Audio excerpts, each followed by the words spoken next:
One of the things I recommend whenever possible is to put your lesson up on the board in front of them. This helps for your visual learners to be able to see stuff. When you start spelling words out, some of them have difficulty spelling. This kind of cuts down on the, how do you spell that? Because you can actually write it up here on the board. So this is just something to consider as we're working with our clients. What's the easiest way for them to visualize? So sometimes I will mirror their handout up here so that they can see how to actually use it. Now, when we're looking at thinking, feeling, actions, what we're trying to teach them in this diagram is just simply that the fact that how we think about something affects how we feel about it and affects what we do. And that goes all the way around. And at any point, if you're going to make a change, you can stop the actions maybe by the way you think. Okay? Q-tip is one of those examples. If I change the way I think about a situation, I may change the way I'm going to react to it, and it will more likely change the way I feel about it. The example I gave you earlier about the gentleman that was in the fast food restaurant, okay, his feelings of anger dissipated when he began to think it's not all about me. Obviously, his actions were changed. And so when we're talking about getting them to recognize all three of these are connected, we're going to work on each area specifically. So for one of the techniques in doing that is perception work.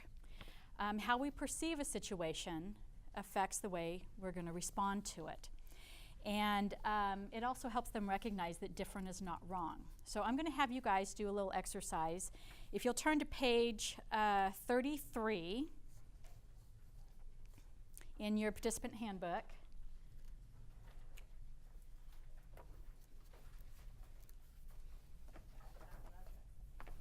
Now, those of you that know the answer to this, I'm going to ask you not to share the answer because I want the others to be able to come up with it. But I'd like you to look at that diagram and tell me how many squares do you see?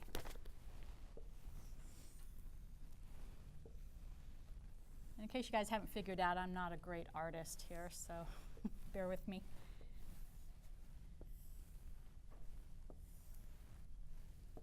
Okay, so how many squares do you think there are? 22, okay.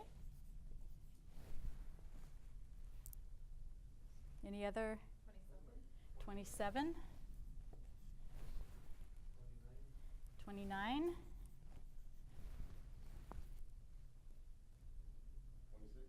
26.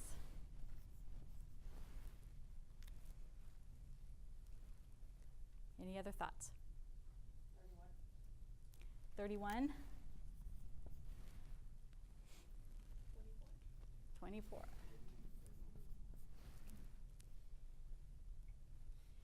Any other choices? $1.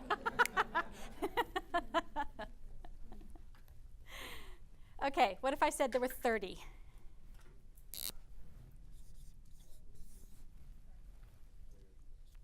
Okay. I do have some people in the audience who know how many there are. Anybody want to volunteer to come up and show?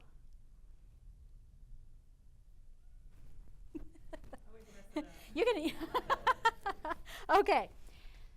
So, can I show you how I got to 30? Okay. Would we all agree that a 4x4 square is 16? Okay. And the entire one itself is 1. Okay, so we're up to 17. Going back to our math days, would we agree that 2 by 2 is a square? Okay, so we've got 1, 2, 3, 4, 5, 6, 7, 8, 9. Okay, so we have 26. Whoops. Oh, that's okay. It was broken. Okay. Okay, so we have 26. Would we agree 3 by 3 is a square? We're good with that? Okay. See, we're not only teaching perception, we're teaching math when we do this, okay? Okay, so let me see if my purple works. So 3 by 3, no, that's not going to work.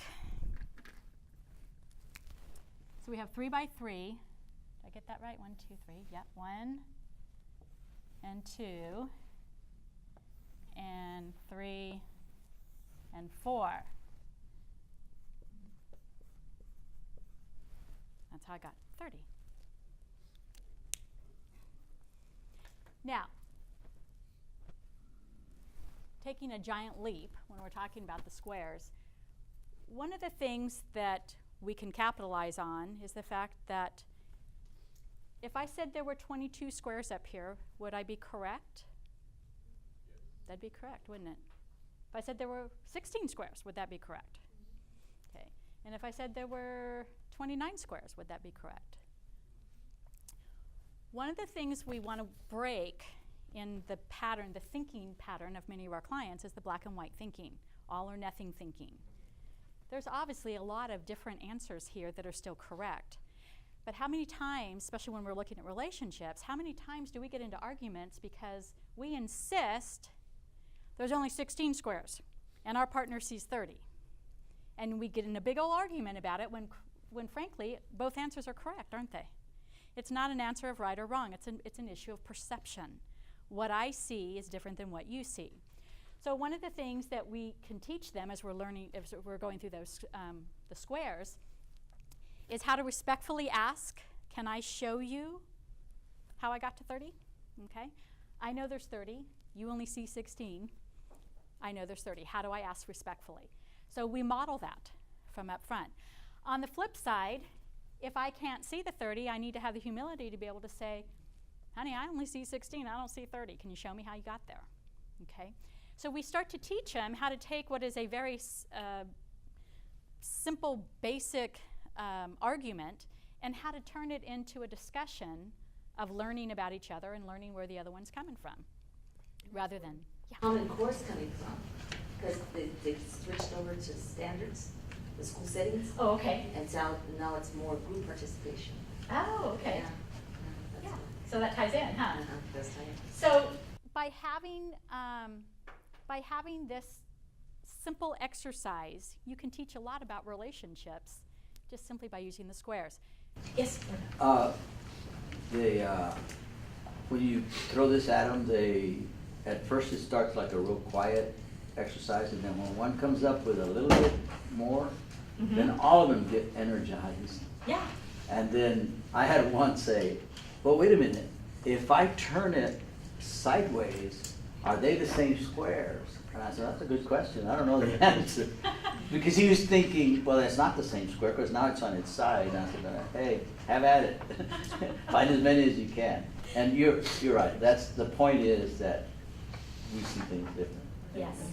And there's nothing wrong if they want to turn it on its side. This isn't a point of argument. It's a point of, sure, exactly like you handled it. You know, knock yourself out, see if you can find others. I think if I remember my geometry, a square is a square no matter what side it sits on, but I'm not going to hold tight to that one. But this is an opportunity for you to just invite them to think about, how many times do you get into arguments because you see it one way and your partner sees it another? And would this be a strategy you could use?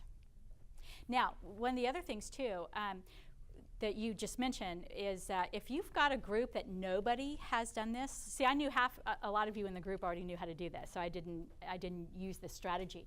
But if you're pretty confident that nobody really knows, they haven't been through this, they don't know the answer, have them work together.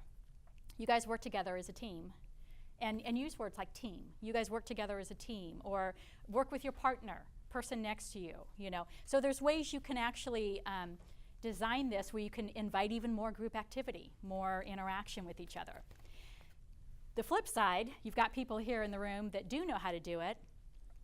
I've invited people up sometimes, and you know, especially my more extroverted that really wants to go, I go, okay, come up here and show them how we got to 30. So it even reinforces the learning even more. Now he's actually showing somebody how to do it. I might prompt them with writing the squares down, so at least it kind of prompts, because there is something about getting up in front of people that makes a big difference. It's like, how many of you can win at the game shows in your living room, but if you actually were there, and be like, my brain just flew out. So, so keep that in mind, that they may get up here all excited, ready to do it, and then they get up and go, oh my God, I'm looking at everybody's faces. So you might want to prompt them a little bit. So you want them to have success. You always want them to have success, not to get up and be embarrassed. Or, and that's why I laugh at myself, I mean, there's things I do. I literally have put batteries in backwards on my remotes, so. But I tell them, I know what I'm doing work-wise, I'm just not real good with the technology stuff, so don't get scared. I do at least know this stuff. So any other thoughts or questions on this exercise? Do you feel like you understand to be able to explain it? It's not confrontive either. It's really an easy exercise to work with. Yes. Because they're on the defensive sometimes. Everything you do is like, there's got to be something behind it. I know he's going to get me, Very good. And this is not about anything. This is good. And yet we just taught about how to be less confrontive in their relationships, because we just modeled that for them. Excellent point. Marissa and I were talking a little while ago about curriculum. The curriculum is actually designed, it was designed as a closed group, within a closed group. It can be used for open groups. But it was with the idea that the least confrontive stuff was brought in first, because I don't have their trust yet, and I don't have them believing that I know what I'm doing. The benefit of an open group is that you've got plenty of people in the room who do know what you're doing, and they do trust you, so they can kind of borrow that, if you will, the new ones that come in. It's like, well, I don't know who you are, but the rest of my table seems to like you and trust you, so I guess I can, be a little more at ease. One of the things, too, that I learned working at the prison, I came in with my traditional curriculum, and I realized the men were just not there, to be able to confront the abusive behaviors and such. When one of the men was leaving at 18 weeks, he said, I wish he was paroling. He said, I wish I could come back just for this class because I'm learning so much. And he said, I thought you were going to be like, don't be beating on women. I'm like, okay. I said, what you guys taught me was, how could I expect you to love and respect somebody else if you don't know what love and respect looks like or feels like? And how could I expect you to appreciate that you hurt somebody else's feelings when you don't even know what your own feelings are? So you guys taught me I had to start with where you were at and to get you to that point. These are ways you can start with where they're at. And you can bring up simple little examples that help them see, wow, instead of saying you need to stop arguing with your partner, you point out how simple can the arguments be. They can be something as simple as I see it one way and you see it another way. So a good way, these are an excellent way to kind of backdoor your way into helping them change the way they look at things and the way they think about things and feel about them. So let me have you go into, let's see, turn to page 32. And this one you guys are going to work together with your table mates. And looking at the pictures, just answering the questions, and working with each other till you can see both or however many options they are. So page 32.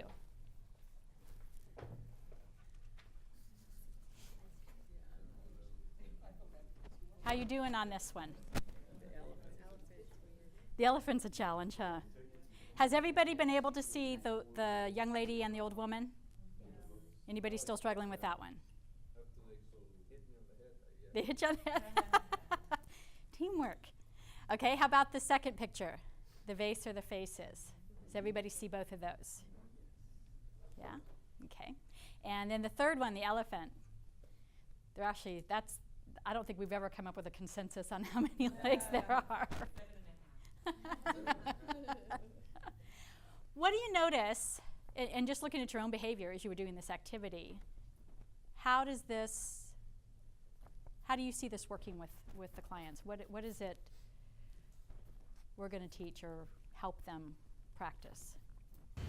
I actually use this during denial when I'm discussing in my substance abuse class. I talk about how when they're using drugs and alcohol that their way of thinking, they don't see anything. Like they don't see that they're losing weight. They don't see the way that their face looks. They don't see any of that. But I tell them, look at these pictures. Can you see both pictures of it? I actually have about 3 different ones. And I said, do you notice that the picture remains the same? It's your perception that changes.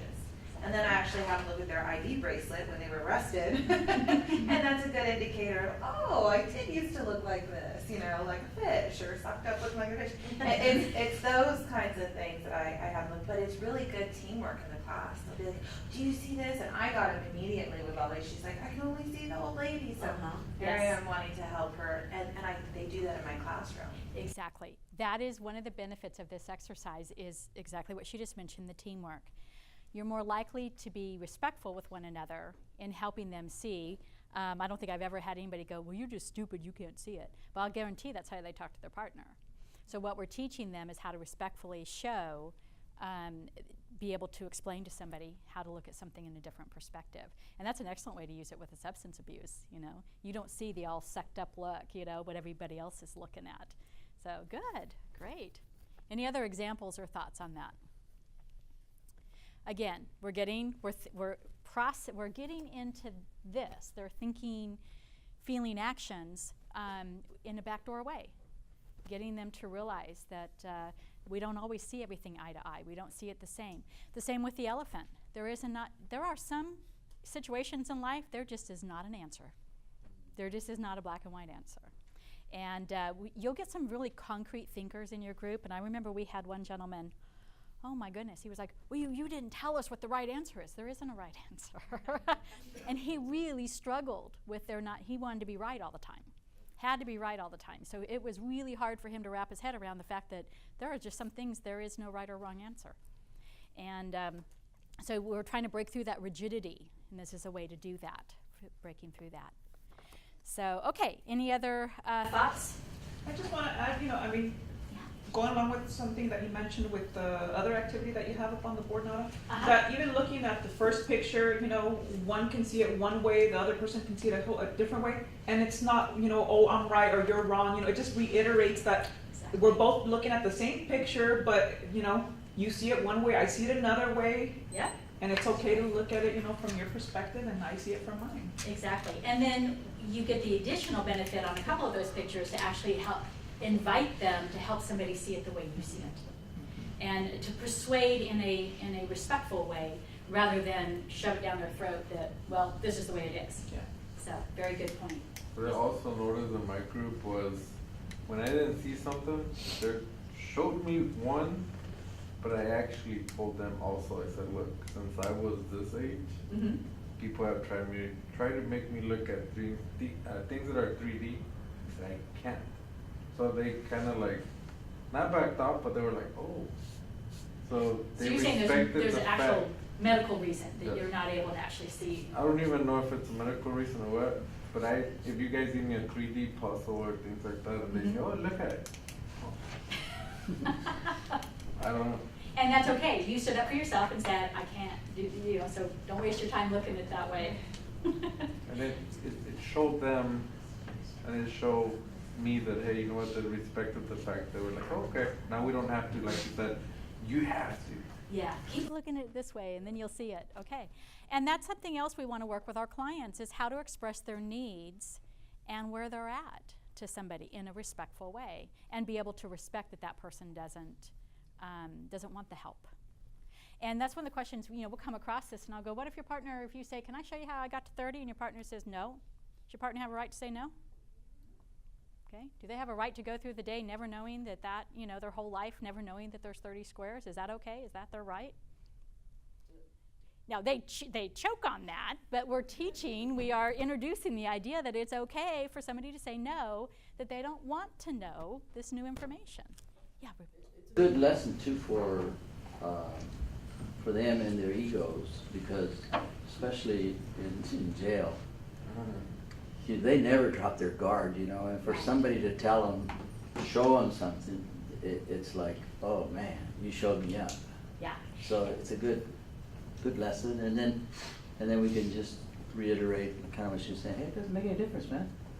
We're here for the same reason, right? Yeah, and it's okay to invite them, if you want to help each other see what you're seeing. What you've done is you've helped a little bit with that resistance, because you're exactly right. In the incarceration environment, there are so many different taboos. We're not going to get warm and fuzzy here. okay? And so I hope any of you working in the jail understand your groups are not going to get warm and fuzzy. You can break down some barriers, but the warm and fuzziness comes on the one-on-one interviews more than likely. It's not, because there's still that danger there, and they have to be careful about dropping their guard. But it doesn't mean we can't give them some new information to think about.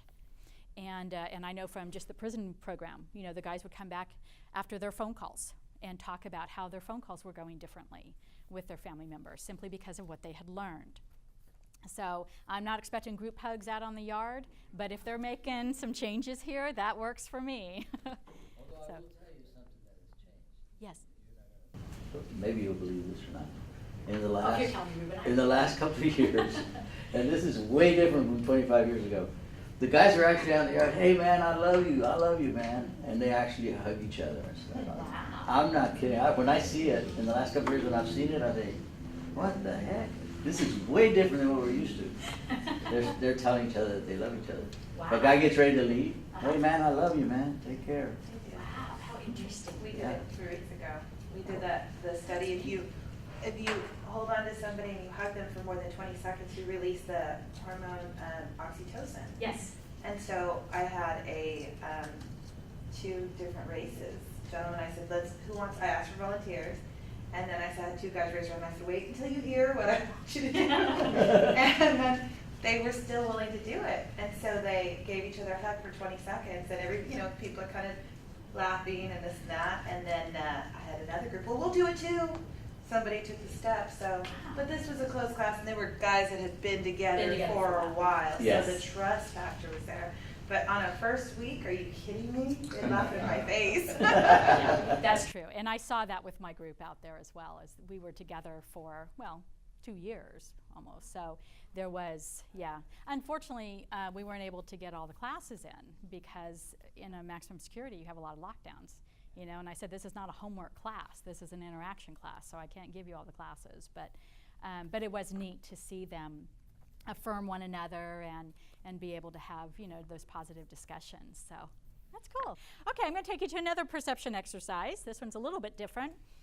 This is really good for your kinesthetic learners, the ones that like to touch and, grab onto stuff. All right, so come up with, in order from 1 to 5, pick your favorite number first from 1 to 5. So do it as a group. Get a consensus and give me at least in order. In other words, you may like 3, 2, 4, 5, 1, but give me some order from 1 to 5. As a group. As a group. Okay. Has everybody do you guys have an order yet? Okay. What's your first one? 3. Okay. You guys look at this. Okay. Do you guys have an order? Yep. What's your first one? 5. There you go. You guys have an order? Yeah. What's your first one? 1. There we go. You have an order? In order, yeah. Who was 1? What's your first one? What's your next one? 2. And somewhere in 1 to 5, you guys have 4. We just did this the other day, Nana. You did? Oh, okay. Okay, this is another perception exercise. So I'd like you to turn, in your participant handout book, go to page 39.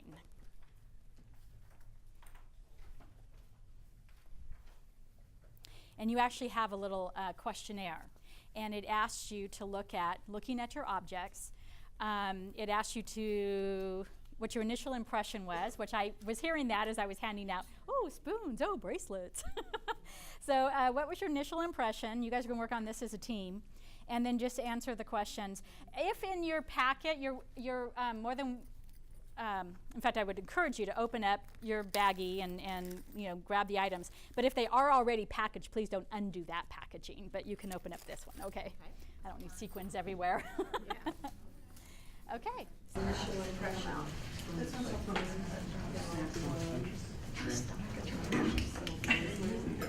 Mine was what I heard.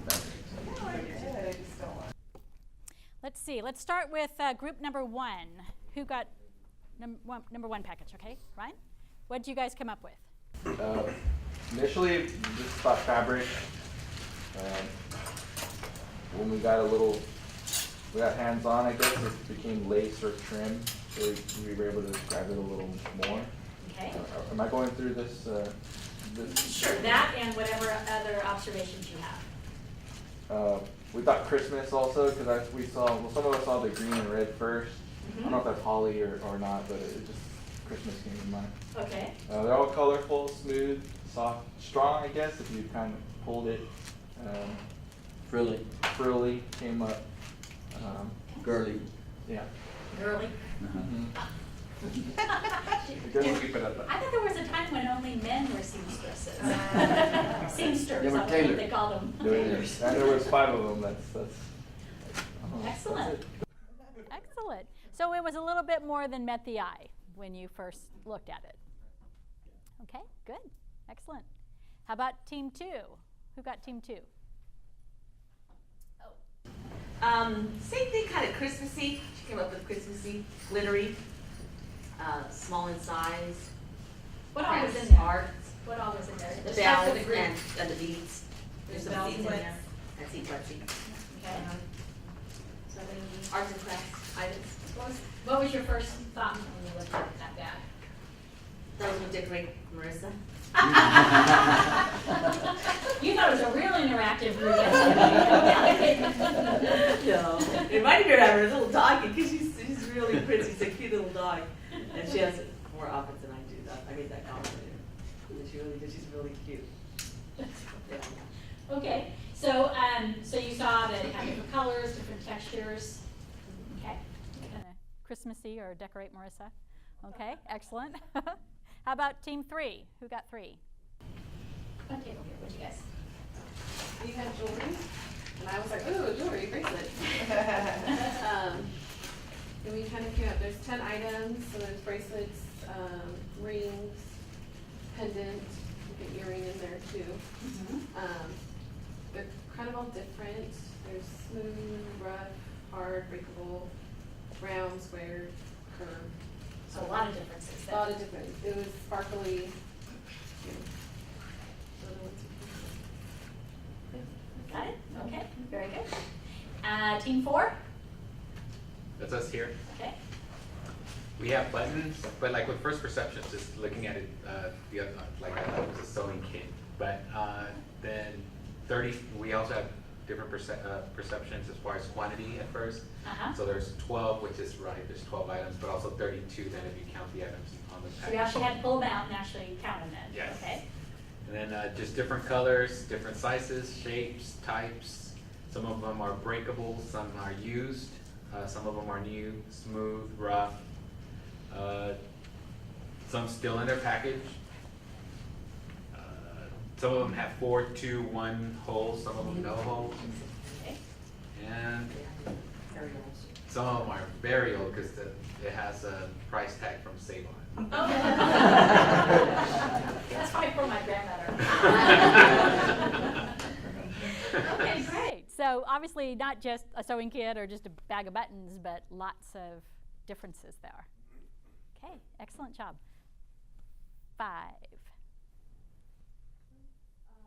We got spoons, that was the first impression, and there's 8 of them. The color, silver and black, but even the silver, some's more tarnished than others. There's roundness in them, but the whole item isn't round, so it's is and isn't round. Some are hard, I guess all of them are hard. Rough, there's a roughness to them, but not all of it's rough. They're long and short. Some are breakable, some aren't. Some are fancy and can be even a collector's item, and other ones are just disposable every day. Some of them have taken more care in making it also, you can tell. Excellent. Okay, good. So you guys all had different items. What would be some ways you could teach to this? Why do you think I include this in the curriculum? Because everybody has different sides to them, different parts, different characteristics, personality traits. Good. Everybody has different sides to them. Their personalities. We actually have a segment on personality where we talk about different personalities, the way we're wired. We've talked about extrovert, introvert. You know, understanding different is not wrong. It's different. And how do you work with that? What would be some other things? I think also they're different, but still they're the same. Mm-hmm. So they have the same purpose, same value, so but they're different. And so those similarities can exist, and that's good too, right? Okay. Interpreting the different perceptions, kind of once again, like some of us would say, we had sequence, glittery, my blingy, just the same, just different way of maybe looking at the same thing, but just the way that we maybe vocalize it. Mm-hmm. Might be a little different. So you look at it different, but just vocalize it differently too. Okay. Maybe you could see what their experiences are with the items in the bag, or what memories kind of come back for them. Very good. How they've used it before. Memories, how they've used them. You guys mentioned, I heard Christmas a few times. Did thoughts of prior Christmases or upcoming Christmas or anything, does that kind of cross your mind when all of a sudden you're looking at those colors and thinking of Christmas? So sometimes an inanimate object can elicit a feeling from us just simply by, you know, what if your grandmother collected spoons? Getting that bag of spoons might have been elicited memories of your being in your grandmother's house, you know, cooking, the cooking smells. You know, there's all kinds of stuff that we don't realize doesn't appear to be connected, but actually is connected. And so sometimes we can have a real visceral reaction to something that doesn't make sense to anybody else looking around. You know, if you swallowed a button when you were 3 years old and ended up in the emergency room, you might have a real visceral reaction to looking at a bag of buttons. And you're kind of like starting to feel kind of weird and, you know, and jittery and anxious, and everybody else around in the room is just like, what's your problem? You're looking at a bag of buttons, you know.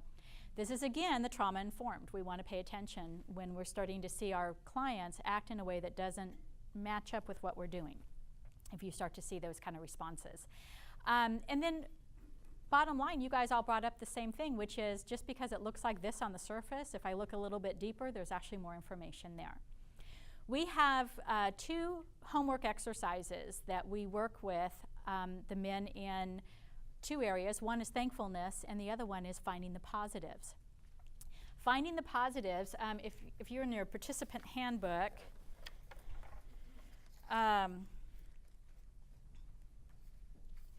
let's see, just go to like page 236 or 237. They're the same. Actually, 237 would probably be the best. This is a daily monitor. This is homework that they get. And in this homework, what we're asking them is, today I noticed the following positive things about my spouse/children. And then what we encourage them to do is tell them. So in other words, we want to teach them observation skills. This was just a simple little exercise in observation skills. We want them to start observing what they don't notice right off the bat and finding those positives. We had one gentleman who, he used to get up at 4 in the morning to go to work, and he wouldn't get home till real late, 5 or 6, and his partner would get up and make him lunch. And I asked him, do the other men on your crew, do their partners also get up at 4 in the morning and make them lunch? And he just laughed and said, nah, they buy off the catering truck. Or they bring, just something really lousy, And I said, wow, so you have this really nice lunch every day that your partner's gotten up and made for you. Do you appreciate that? And it took him a minute because, quite frankly, he took it for granted. And so when got him to, yes, you appreciate that. You would notice if she didn't get up and do that. Have you told her that you appreciate that she gets up and makes that for you? And that was one of the things I encouraged him to do that week, was write that down. That's a positive thing you've noticed about your partner. When we're working specifically with domestic violence, but you also see it in substance abuse groups as well, they're so focused on themselves, they don't think about the other person. And they don't even see the other person in a human way in many ways. And so it's real easy for them to take for granted. So we want to draw their attention to observing what's going on around you and paying positive attention to that and actually giving, telling them. The other exercise that goes along with this is the thankfulness exercise. And where did I put that? On page 189. Today I was thankful for, and I told, and what we tell them when you're actually, thankfulness and gratitude actually has a way of rewiring the brain, and so it's the way you look at things, your perception. Page 189.